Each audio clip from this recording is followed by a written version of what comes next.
नमस्कार दोस्तों।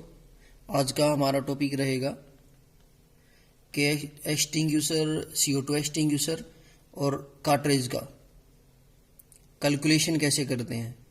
उसका मेंटेनेंस के दौरान हमें देखना होता है कि वो एक्सटिंग्यूशर खाली है या भरा है, या हम कार्ट्रिज का कर रहे हैं तो उसका हमें पता होना चाहिए कि वो खाली है या भरा है। ये ज़्यादा इम्पोर्टेंट है क्योंकि किसी भी एक्सटिंग्यूशर का मटेरियल अंदर का है, उसको बाहर फेंकने के लिए, चाहे वो पानी है, चाहे फोम है, चाहे वो DCP पाउडर है, तो उसको बाहर फेंकने के लिए, धक्का देने के लिए, प्रेशर बनाने के लिए हमें CO2 कार्ट्रिज की ज़रूरत पड़ती है।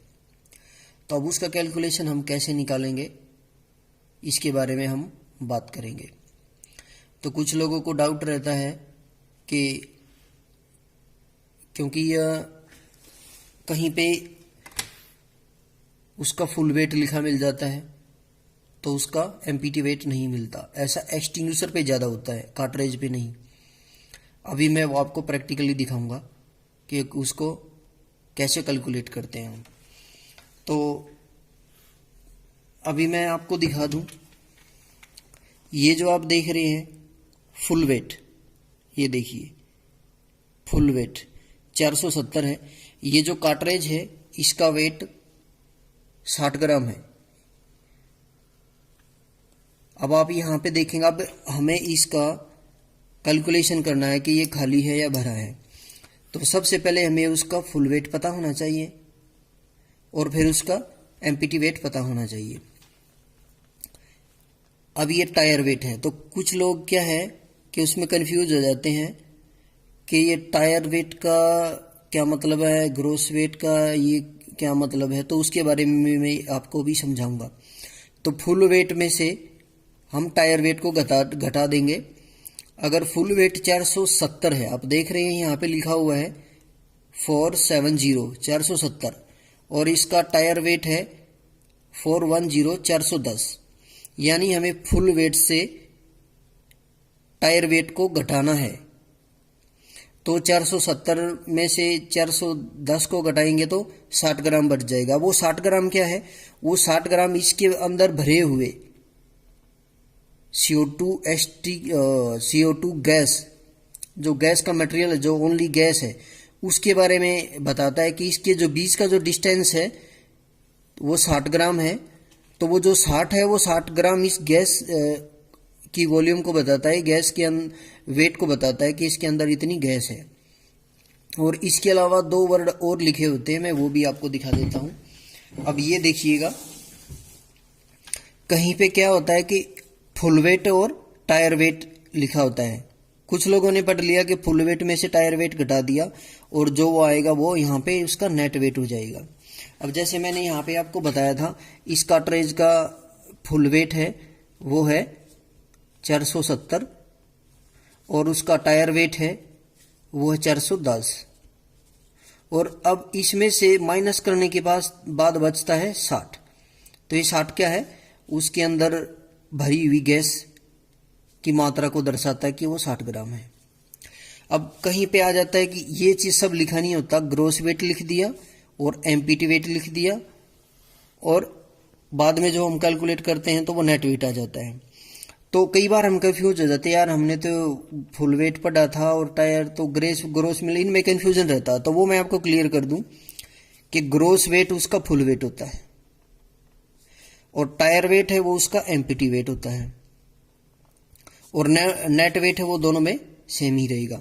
अगर मान लिया ये यहाँ पे हम रखते हैं तो इसका ग्रोस वेट है वो 470 है, अगर MPT वेट है तो 410 है, और जो उसके बाद जो बचता है, जो ड्यूरेशन या जो डिस्टेंस बचती है वो 60 ग्राम आएगी। वो उस कार्ट्रिज के अंदर भरी हुई गैस का वजन बताता है कि इसके अंदर 60 ग्राम कार्ट्रिज के अंदर जो ना CO2 कार्ट्रिज है। कई बार हम कंफ्यूज हो जाते हैं, तो 60 ग्राम है यार, इसका वेट कितना। तो कैलकुलेशन करने के लिए है, ये सभी के लिए नहीं है, ये उन लोगों के लिए जो एज ए फ्रेशर है।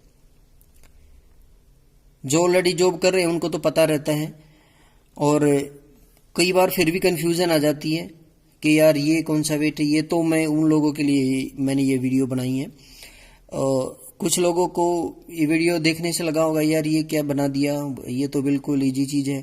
तो डियर मैं आपको बता दूं कि ये चीज़ें मेरा यूट्यूब चैनल आप सभी लोगों के लिए, उन फ्रेशर लोगों के लिए भी है जो अभी लाइन में फायर लाइन में आए हैं या जो भी फायर लाइन में स्टडी कर रहे हैं, ये उन लोगों के लिए है। अगर किसी को इसमें लगा के टाइम खराब करा तो उसके लिए सॉरी, क्योंकि मेरे को सभी लोगों को देखना डियर, इसके लिए सॉरी। तो दोस्तों ये है, वो तो CO2 कार्ट्रिज के बारे में बताया था, अब ये CO2 एक्सटिंग्विशर के बारे में मैं बताने जा रहा हूँ। इसमें क्या है, होने को तो दोनों चीज़ सेम ही होती है, लेकिन एक्सटिंग्विशर में हमें प्रॉब्लम क्या आती है कि इसमें ये आप देख रहे हैं TW 10.2 TW बोल तो उसका टायर वेट तो लिख दिया, लेकिन ग्रोस वेट अब मैं आपको पूरा घुमा के दिखाऊंगा, इसमें कहीं नहीं लिखा है। ये देखिएगा, तो इसमें क्या है, फिर सामने वाले को, देखने वाले को ये कन्फ्यूजन रहती है कि ये क्या है।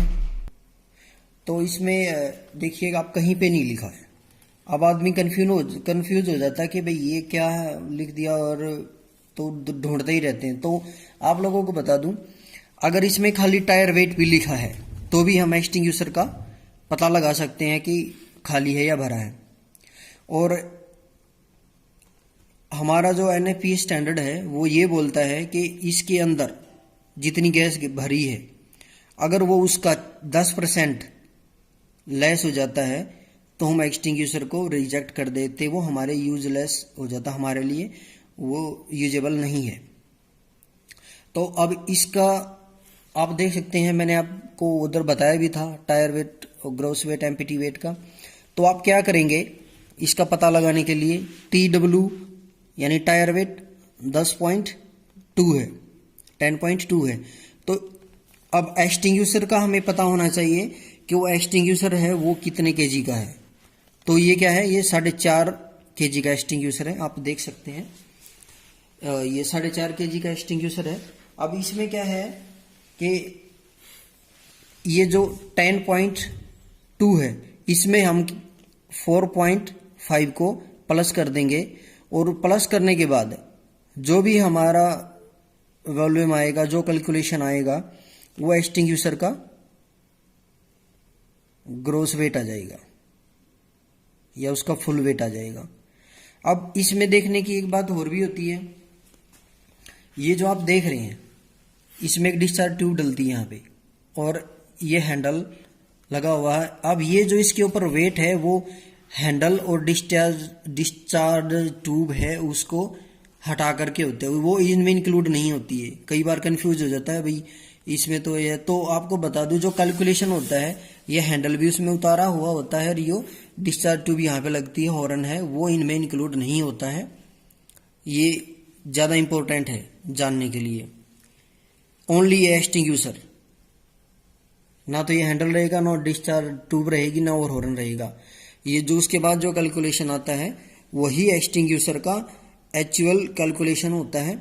और चाहे वो कार्ट्रिज हो, चाहे वो एक्सटिंग्विशर है, तो वो अगर 10% लेस है तो हम उसको रिजेक्ट कर देते हैं, वो हमारे यूज़ का नहीं रहता। तो उम्मीद करता हूँ ये वीडियो आप लोगों को अच्छा लगा होगा। आगे और भी अच्छी वीडियो आती रहेंगी, जब तक जुड़े रहिए आपके अपने YouTube चैनल से। जय हिंद, धन्यवाद।